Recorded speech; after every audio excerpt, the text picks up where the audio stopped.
ప్రపంచం ఇప్పుడు China dragon రుణ వలయంలో చిక్కుకుందా? దీనికి అవుననే అంటోంది అమెరికాకు చెందిన విలియం అండ్ మేరీ కాలేజీ పరిశోధన విభాగం ఎయిట్ డేటా తాజాగా విడుదల చేసిన నివేదిక. ప్రపంచంలోని సుమారు 80% దేశాల్లోని కంపెనీలకు చైనా బ్యాంకులు భారీగా అప్పులు ఇచ్చాయని ఈ నివేదిక వెల్లడించింది. ఈ రుణాలను అడ్డుపెట్టుకుని ఆయా కంపెనీలను, తద్వారా ఆ దేశాలను చైనా తన ప్రభావంలోకి తెచ్చుకుంటోందని నివేదిక హెచ్చరిస్తోంది. ఈ నివేదిక కోసం ఎయిట్ డేటా సంస్థ 2000 సంవత్సరం నుంచి 2023 మధ్య కాలంలోని డేటాను సుమారు 3 ఏళ్ల పాటు పరిశీలించింది. మొత్తం 217 దేశాలకు గాను 179 దేశాలకు చైనా ప్రభుత్వం ఆర్థిక సంస్థల ద్వారా దాదాపు 196 లక్షల కోట్ల రూపాయలను రుణాలను ఇచ్చింది.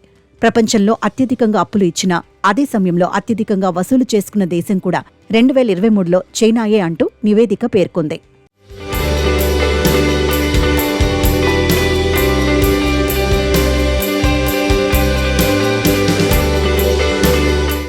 మొదట్లో చైనా పేద, అభివృద్ధి చెందుతున్న దేశాలకు మాత్రమే ఎక్కువగా అప్పులు ఇచ్చేది. ఆయా దేశాల వనరులపై పెత్తనం చెలాయించేది. కానీ 2000వ సంవత్సరం తర్వాత తన వ్యూహాన్ని మార్చుకుంది. ఇప్పుడు సంపన్న దేశాలు వేగంగా అభివృద్ధి చెందుతున్న దేశాలకు కూడా భారీగా రుణాలు ఇవ్వడం మొదలుపెట్టింది. గతంలో దాదాపు 90% రుణాలు పేద దేశాలకే ఇవ్వగా, ఇప్పుడు 75% పైగా రుణాలు పెద్ద దేశాలకే ఇస్తోంది. ఈ రుణాల ద్వారా ఆయా దేశాల్లోని సంస్థలను, ముఖ్యంగా కీలక రంగాల కంపెనీలను తనకు అనుకూలంగా వ్యవహరించేలా చైనా వ్యవహరిస్తోంది.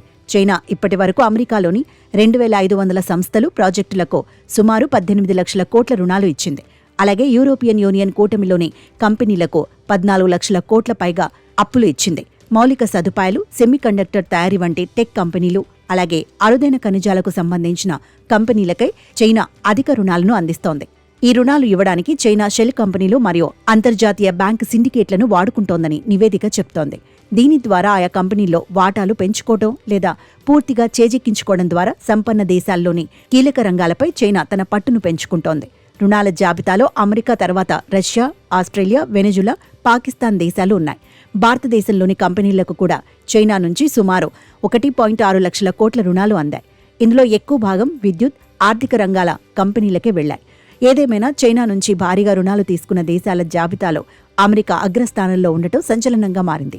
మొత్తం మీద చైనా వ్యూహాత్మక రుణాలు ప్రపంచ ఆర్థిక వ్యవస్థపై, అగ్రరాజ్యాల విధాన నిర్ణయాలపై తన ప్రభావాన్ని పెంచుకోవడానికి ఒక కొత్త మార్గాన్ని చూపించాయి. భవిష్యత్తులో ఈ రుణ వలయం ఎలాంటి పరిణామాలకు దారితీస్తుందో చూడాలి.